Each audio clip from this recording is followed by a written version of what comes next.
Well, good morning. Brother George Aschenbrenner once said, "Do not confuse profundity with intensity." Let me say that again. George Aschenbrenner said, "Do not confuse profundity with intensity." Let's say that together. Ready? Do not confuse profundity with intensity. One more time. Ready? Do not confuse profundity with intensity. Just because something is intense doesn't mean that it's profound. It just means that it's intense. We can experience intense emotions, but that doesn't always mean that those emotions are profound. How about those Tigers, huh? Just to get that out the way. If you were not one of the people on the planet yesterday who either knew about or watched the LSU game, I'm proud of you. You show us what maturity is all about, right?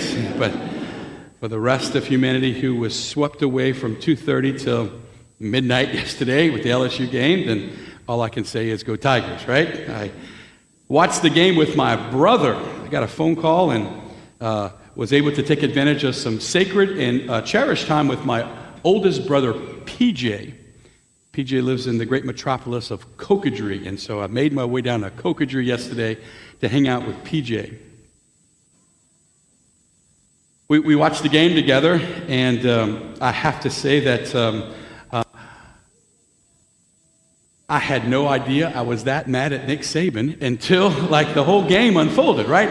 And I'm talking about me today, so like if it just remotely touches you, then hey, if the shoe fits, wear it. But like just talking about me, like I had 8 years of pent-up anger that came out during the game yesterday. I was watching the game, and I don't know if a fist bump turned into a chest bump. Then I hugged my brother. I gave him a kiss. I told him I loved him.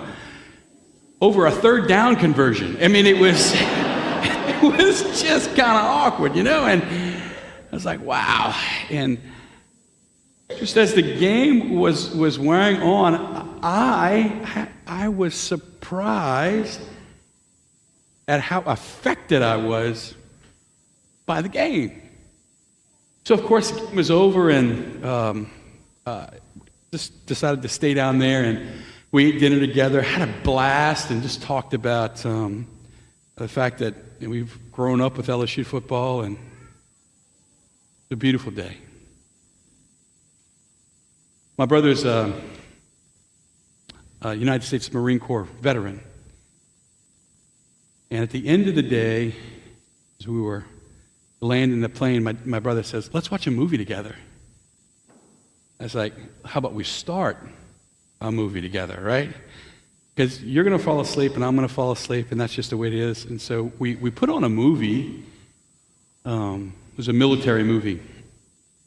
And my brother said something which kind of caught me off guard. He said, "Hey, by the way, tomorrow at Mass, tell all the Marines happy birthday." Today's the birthday of the Marine Corps that they celebrate. So if we have any Marines here at Mass today, I want to offer you a happy birthday to all of our fellow Marines. And he says, yeah, the Marine Corps birthday is always celebrated the day before Veterans Day. So if we have any veterans, any men or women who have served our nation at all in the military, I'm going to ask that you stand for me now. So we have any veterans who have ever served our nation. So how about that, huh?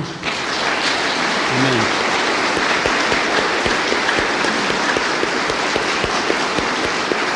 Thank y'all very much. My brother served in Desert Storm. And I don't go to Cocodrie often. I go once a year. It's one of my favorite days of the whole year. My brother's Humvee battalion get together every year, all the guys who they served in Desert Storm together. And I cook for them, and I kind of help my brother entertain, and they tell stories of what it was like to serve there. My brother doesn't share a whole lot about what happened, and I've never really pushed or asked. I was watching the movie last night with my brother. I'm in this Lazy Boy, and he's in this Lazy Boy. And I'm looking at him, and as soon as the movie opens up, my brother just kind of stares off for 10 minutes before he falls asleep. Right? And I'm looking at my brother, and he's back in Iraq. And he falls asleep, and I was sitting in my Lazy Boy looking at my brother.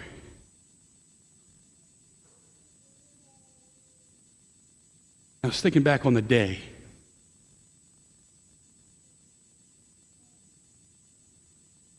My brother, many of the men and women who you just stood up, put their lives on the line so that we can have a free country. And yet I was all emotional over a football game. Now, look, I love the Tigers. Nichols, ranked 25th in the country right now, right? They won yesterday, too. The Saints, I promised to get you out by 2:30. You're going to get home for the game, right? I'm all about it, right? But don't confuse profundity with intensity. There are some things that are pretty intense. If yesterday's game was pretty intense. But in the end, it's 18 to 22-year-old boys fighting their heart out on a football field. It's very different than 18 to 22-year-old men and women in Iraq fighting for our country. I was kind of caught off guard last night when my brother said, "Hey, wish them all happy birthday," and he just fell asleep. And it's times like this time of year that I think it's important to put things in perspective. Amen?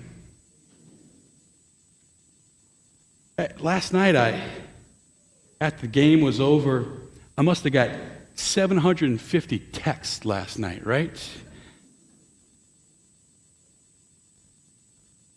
Nick Saban's a human being.